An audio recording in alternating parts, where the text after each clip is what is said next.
दोस्तों subscribe button को दबा दें और घंटे की आकार की बेल घंटी को भी दबा दें ताकि हमारे नए वीडियो आपको लगातार मिलते रहें।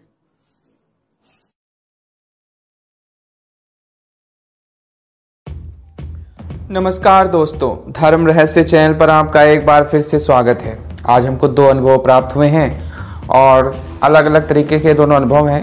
तो चलिए बिना किसी देर किए हुए दोनों अनुभवों को पढ़ते हैं और इन पत्रों के माध्यम से जानते हैं कि क्या इनके साथ घटित हुआ है। तो पहले हैं गौरव जायसवाल जी, वो अपना भेज रहे हैं। नमस्ते गुरुजी, मैंने आपको अपने बचपन की एक स्टोरी पहले भेजी थी, आज एक बार भेज रहा हूँ क्योंकि मैं खुद बहुत उलझन में हूँ। गुरुजी, मुझे भक्ति भाव तो है पर मैं अपने शौक पूरे करने के चक्कर में भक्ति सही तरीके से नहीं कर पाता हूँ। काफ़ी साल से मैं सोच रहा था कि नवरात्रि का पूजन करने के लिए पर कर नहीं पा रहा था। पर जैसे ही मैंने आपको पहले बताया कि मैंने माँ काली की आराधना की थी अपने भतीजे को बचाने के लिए, तभी से मैंने नॉनवेज खाना छोड़ दिया था। अक्टूबर 2018 की नवरात्रि शुरू होने से कुछ दिन पहले ही मैंने खुद से बात की और ये समझा कि मैं अब पूरी तरह से नॉनवेज खा सकता हूँ और दारू पीना छोड़ चुका हूँ। ये जानकर मैं मन ही मन बहुत ही खुश हो रहा था कि मैंने इन सब बुराइयों से जो है दूर हो गया हूँ। अब मैं भक्ति कर सकता हूँ, ये सोच कर मैं बहुत ही खुश हो रहा था। मैंने इंटरनेट से नवरात्रि कलश स्थापना और पूजा सामग्री और पूजन विधि के बारे में मैंने जाना और अगले दिन अपने रूम पार्टनर के साथ मार्केट से सभी जरूरी सामग्रियां ले आया। गणेश भगवान जी को गुरु मानकर बड़े ही खुशी से पूजा प्रसाद जो है शुरू की और व्रत रखने पूरे 9 दिन में कलश स्थापना कर ली।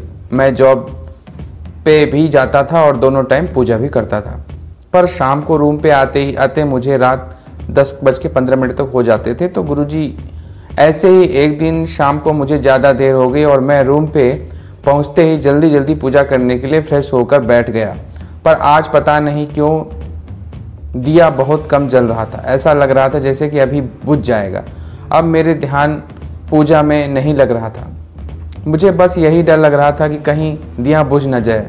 मुझे ये देखना कर रोना आ रहा था कि आज दिया सही से जल क्यों नहीं रहा है। मैं पूजा करते हुए माँ से क्षमा मांग रहा था कि पता नहीं मुझसे क्या गलती हो गई है, दिया जल ही क्यों नहीं रहा है। ये इस तरह से रोज़ की तरह से आज क्यों नहीं हो रहा है। जैसे तैसे दिया जलते हुए मेरी पूजा समापन हो गई आज की। ये देखकर मन बहुत खुश हुआ और बहुत ही ज़्यादा। अब फलहारी ले रहा था तो तभी मैंने देखा कि जूते से दिया जो है लौ जो है बहुत ज़्यादा तेज जल रही है। यह देखकर मेरी तो खुशी का ठिकाना ही नहीं रहा। मैंने तुरंत अपने मोबाइल से उसकी पिक ली और वीडियो भी बना ली अपनी याद करने के लिए, तो साधना को। नवरात्रि व्रत पूर्ण करने के दूसरे दिन के बाद से ही अब मैंने मन में तीव्र इच्छा लगी कि चिकन खाने की। तो मैंने खुद को काफ़ी समझाया कि ये सब नहीं खाना है, पर मैं खुद को रोक नहीं पाया। 9वें की 4 दिन बाद चिकन खा लिया। नवरात्रि के 4 दिन बाद आपने मतलब इन्होंने बताया कि इन्होंने खा लिया। अभी रात को फिर से मैं अफसोस कर रहा था कि ये मैंने क्या कर लिया और इसी सामग्री में मैं सो गया था। अब रात को सपने में गुरुजी मैंने कुछ विचित्र ही देखा। मेरे पास मेरे बिस्तर पे हवा में कोई है जिसको देखा जा सकता है, पर वो एक तरह से पारदर्शी था, उसके पार दिखाई दे रहा था। उसके केवल कमर से ऊपर का ही हिस्सा था, वो भी आधा कटा हुआ, मतलब उसके शरीर का बायां हिस्सा उसके दिल के पास तक का और दायां हिस्सा उसकी कमर तक का था। उसे मुझे सपने में एक ही बात बोली थी कि गौरव तू मुझे पूज ले, मेरी पूजा कर। मैंने पूछा आप कौन हो, तो मुझे इसका कोई जवाब आज तक वो उस बात से नहीं मिला। यानी आधे शरीर वाला इंसान इनसे कह रहा था कि मेरी पूजा करो। कुछ दिन बाद मुझे फिर एक सपना आया जिसमें मुझे मेरा तीसरा रूम पार्टनर मेरे पर्स से रुपए चुराता हुआ दिख रहा था। बिल्कुल ऐसा जैसे मैं उससे लाइव देख रहा हूँ, पर मैंने इसे सिर्फ एक सपना समझ के ज़्यादा मतलब नहीं दिया। फिर अभी 2 दिन पहले ही सभी रूम पार्टनर को पता चल गया कि हमारे पैसे वही ले रहा है जिसको मैंने अपने सपने में देखा था। वो शक्ति मुझे बता रही थी सपने में कि मेरे साथ क्या हो रहा है, पर मैंने ये किसी को नहीं बताया था। मुझे मदद तो मिलती रहती है किसी ना किसी, पर यह भी सही है कि किसी की पूजा नहीं कर पा रहा हूँ, जबकि मुझे अपने साथ किसी ना किसी के होने का एहसास होता रहता है। फिर भी गुरुजी कुछ समझ में नहीं आ रहा है। सब कुछ जोड़ने के बाद भी मैंने वही सब किया अपने लिए। क्या ऐसा हो सकता है कि मुझे साधना करने से रोक रहा है? और अगर रोक रहा है तो वो फिर कौन है था जो खुद मुझसे उन्हीं की पूजा करने को कह रहा था? गुरुजी ये सब मैं इसलिए नहीं लिख रहा हूँ, इसकी वीडियो बनाकर आप अपलोड करें, बाकी आप अपने लिए सही जो हो उसकी दिशा चुनना चाहता हूँ। तो ये जो है इन्होंने अपना अनुभव जी है, अनुभव जयसवाल जी, गौरव जयसवाल जी हैं, उन्होंने भेजा है। तो देखिए सबसे बड़ी बात पहली जो समझ में आई कि वो जो आपने नॉनवेज ले लिया वो आपको नहीं लेना चाहिए था। उसको लेने से एक समस्या ये होती है कि प्रेत और इस पिशाच शक्तियाँ जो भी हैं वो सब आपकी तरफ खींच की चली आती, क्योंकि देख रहे होते हैं कि आप बहुत ही अच्छे मंत्र का एक जाप कर रहे हैं, माता की आराधना कर रहे हैं, तो वो शक्तियाँ आपसे प्राप्त करना चाहते हैं। क्योंकि आपने बीच में इस तरह की चीज़ कर दी, जबकि ये नियम बिल्कुल भी नहीं होता है। चाहे आप तामसिक साधना भी करते हो तो भी आप नवरात्रि में आपको नहीं चाहिए कि आप जो है नॉनवेज वगैरह खाइए, उतने दिन कुछ भी नहीं खाना चाहिए। बिल्कुल व्रत का पूरी तरह से पालन करना चाहिए, और आपने उस समय खा लिया तो ये बहुत ही गलत चीज़ होगी। इस वजह से वो शक्ति चाह रही थी कि आप उसकी पूजा कीजिए, कि वो अगर आप मांस मदिरा खाना है तो मेरे को मतलब साथ में इस तरह का मंत्र जाप करो तो मैं तुम्हारे पास सिद्ध हो जाऊंगा तुमसे और तुमको बहुत सी चीज़ें दिलाऊंगा। लेकिन प्रेत पिशाच साधना का मूल उद्देश्य जीवन को जो है बिगाड़ देना होता है, और जीवन बिगाड़ देता है आदमी का। और ख़ासतौर से ऐसी शक्तियाँ जो इस बात से आकर्षित होकर के आई हों कि आप माँ की साधना कर रहे हो और माँ की साधना छोड़ करके आप उसकी साधना करें, ऐसा कहने वाला, ये बहुत ही बुरी नकारात्मक तरह की शक्तियाँ होती हैं। और ये नहीं चाहती हैं कि अब चूँकि उन्होंने देख लिया कि आप अपने व्यसनों में फंस के राक्षसी प्रवृत्ति की ओर जा रहे हैं, भूत प्रेतों की तरफ जा रहे हैं, क्योंकि आपने उस जो अनुष्ठान था उसको छोड़ दिया बीच में, तो वो यही चाह रहा था कि मेरी तरफ खींच के चला जाए, मेरी साधना करे, मैं सिद्ध हो जाऊंगा इससे, और फिर उसके शरीर के माध्यम से मैं खुद राज करूंगा और अपनी जो है जो भी उसकी इच्छाएं वो पूरी करूंगा। तो पैशाचिक प्रवृत्ति की चीज़ें ऐसे ही क्रियाकलाप करते रहती हैं। वही ये भी सोचते भी रहते हैं कि साधना ऐसा व्यक्ति ना करे और हमारी तरफ मुड़ जाए, हमारी तरफ आ जाए। रही बात कि आपको जो आपने जो सपना देखा तो वो माँ की कृपा है, क्योंकि माँ तो हर जब आप साधना करेंगे तो वो आपके साथ रहेंगी, या माँ की शक्तियाँ, माँ की जो योगिनियाँ हैं, देवियाँ शक्तियाँ बहुत सारी हैं, उनमें से कोई भी शक्ति आपके साथ रहती हैं और वो आपकी अप्रत्यक्ष रूप से सहायता किया करती हैं जब माँ की साधना कोई व्यक्ति करता है। इसीलिए आपको पहले ये चीज़ पता लग गई थी कि क्या होने वाला है और कौन आपके पैसे चुराने वाला है या क्या करने वाला है। तो दोनों ही बातें हैं। तो पहली बात तो कोई भी संकल्प इसीलिए लिया जाता है साधना में कि मैं ये चीज़ करूँगा और किसी भी हालत में करूँगा, चाहे कोई भी किसी तरह की भी परिस्थिति मेरे सामने उत्पन्न हो जाए। उसी तरह माँ की साधना के लिए भी आपको जो संकल्प जब लेते हो या किसी भी देवी देवता के साथ पूजा करने के लिए संकल्प लेते हो, वो संकल्प टूटना नहीं चाहिए। उससे साधना खंडित हो जाती है, उससे साधना का जो फल आपको मिलना चाहिए था वो नहीं मिल पाता है। तो इस वजह से आपको इस बात का ध्यान रखना चाहिए। और माँ हमेशा प्रसन्न हो जाती है, ऐसा नहीं, माँ माफ़ भी कर देती हैं, सब कुछ है, लेकिन अब माँ को बार बार आप परेशान करेंगे तो फिर आपके लिए फ़ायदेमंद वो चीज़ नहीं रहेगी। इसलिए आप इस चीज़ को हमेशा समझ के चलिए। इसी प्रकार एक हैं शिवोम जय हिंद नाम से इनका चैनल है शायद, और वो भी अपना अनुभव जो है बताना चाह रहे हैं, तो उनका नाम भी उन्होंने दिया है नीचे। तो चलिए इनका भी अनुभव जान लेते हैं कि इनके साथ क्या घटित हुआ है। प्रणाम गुरुजी, अभी सभी दर्शकों को नमस्ते। मैं होशियारपुर पंजाब का रहने वाला हूँ। मेरा नाम दिलीप कुमार है। बात 2013 की है। मेरा ऑफिस भी होशियारपुर में ही था। मेरे पास ही का एक दुकानदार का पार्टनर एक दिन मेरे पास आकर के कहने लगा कि एक स्टेशन के पास महात्मा रहते हैं, उनके पास सट्टा लेने चला जाए। यानी ये सट्टे के वगैरह के जो नंबर होते हैं वो सब लेने के लिए कई लोग जो इस बात के लिए दौड़ा करते हैं। तो उसके पास कोई गया था और उसने महात्मा जी से जो है सट्टा दिया था। तो मेरे दोस्त का नाम रिंकू है। रिंकू के बार बार कहने पर एक दिन हम दोनों गए और वहाँ भंडारा चल रहा था और महात्मा साधु शराब में टुन्न थे, मतलब साधु शराब वगैरह पी रहे थे। तो जाते ही हम लोगों ने उनको प्रणाम किया और बैठ गए और थोड़ी देर में बातचीत भी शुरू हो गई थी। महात्मा ने मेरा पर्स मांग लिया। मैंने सोचा आजमा रहा होगा। उस वक्त मेरे पर्स में ज़्यादा रुपए नहीं थे। मैंने दे दिया। वह कहने लग गया, जाओ, अब मैं पर्स मांगा है और इसमें मेरा ड्राइविंग लाइसेंस, सिम कार्ड और जरूरी सामान है। उन्होंने 1000 रुपये की डिमांड कर दी। मैंने 500 रुपये दे दिए और पर्स ले लिया। उस दिन जो नंबर बताया वह नहीं आया। रिंकू 45 वर्ष के थे और मैं 29 वर्ष का था। रिंकू की आर्थिक दशा पैसे की तरफ से ठीक नहीं थी। वह अगले दिन फिर जाने को कहने लगा।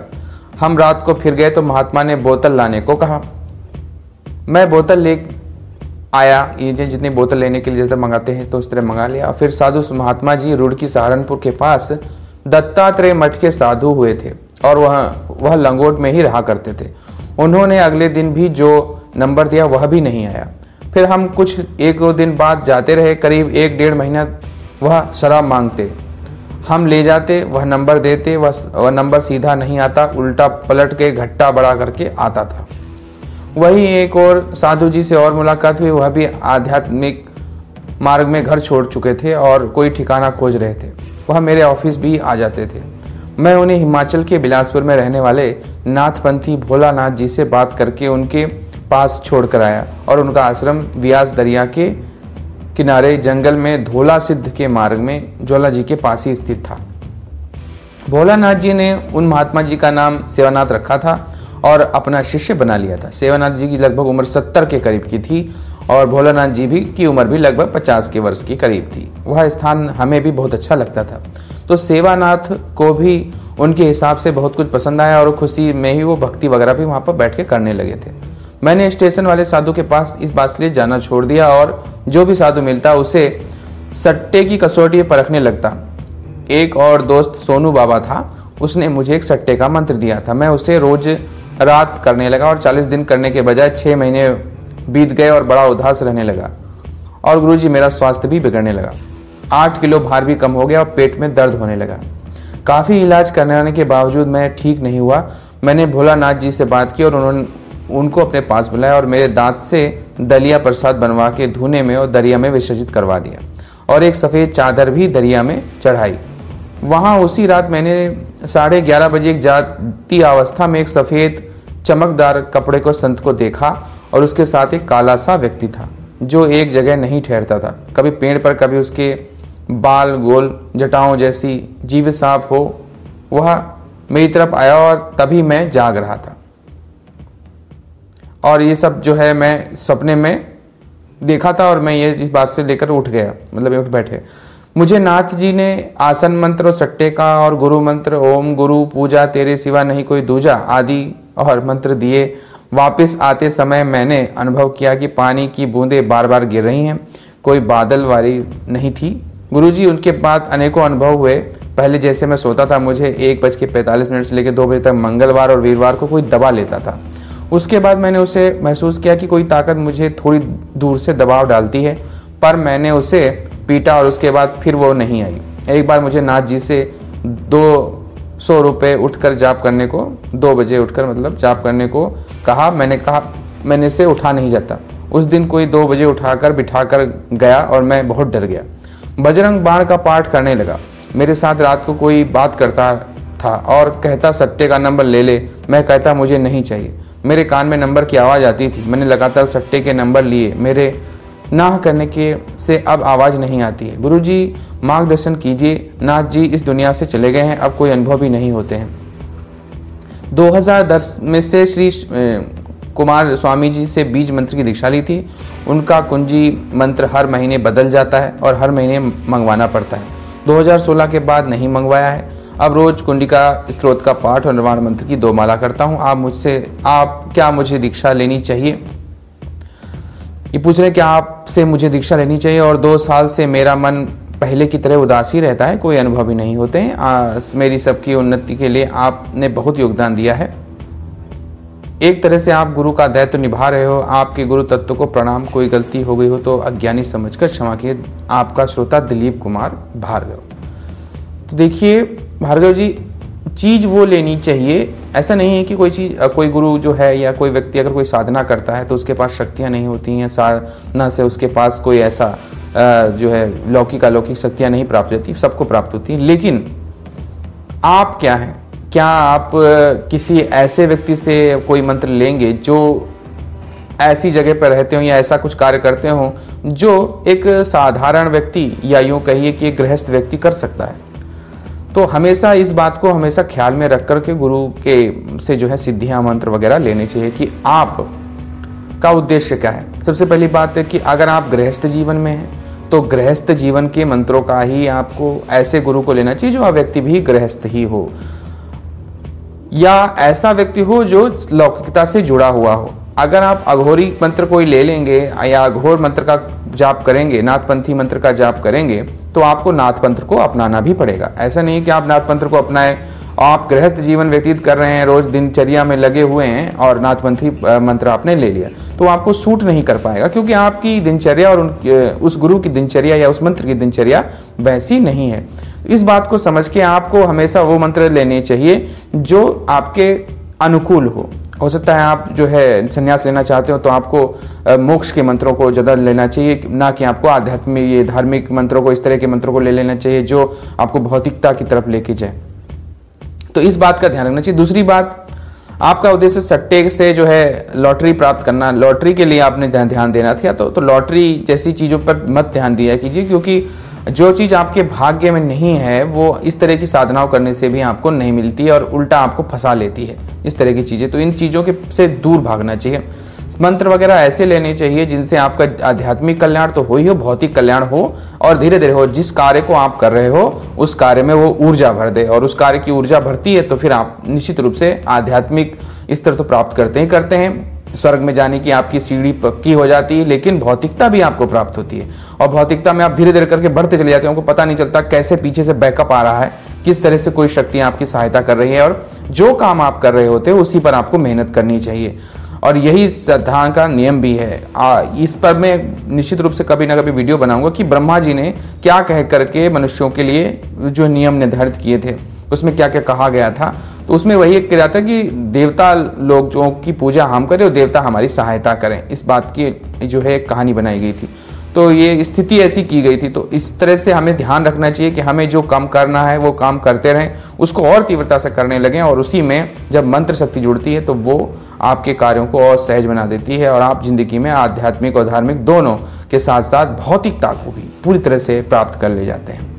तो ये चीज़ को पहले आपको समझना पड़ेगा। दूसरी बात, आप मुझसे दीक्षा जरूर ले लीजिए, क्योंकि आपको मैं समझ रहा हूँ कि आप भटक गए हैं। एक मंत्रों के प्रभाव के कारण आदमी भटक जाता है और फिर वो चीज़ें हाथ से निकल जाती हैं। गुरु ना होने की वजह से भी बहुत सी चीज़ें आपके हाथ से हट जाती हैं। तो इसलिए आप उन चीज़ों को ले लीजिए और उस मंत्र को ले लीजिए जो गुरु मंत्र है मेरा, उसको ले लीजिए। निश्चित रूप से आपको फायदा करेगा और धीरे धीरे करके आप अपने आध्यात्मिक और भौतिक दोनों ही जीवनों में अच्छी उन्नति कर सकते हैं। तो ये थे आज के 2 अनुभव। अगर आप लोगों को पसंद आए हों तो लाइक करें, शेयर करें, सब्सक्राइब करें। आपका दिन मंगलमय हो। धन्यवाद।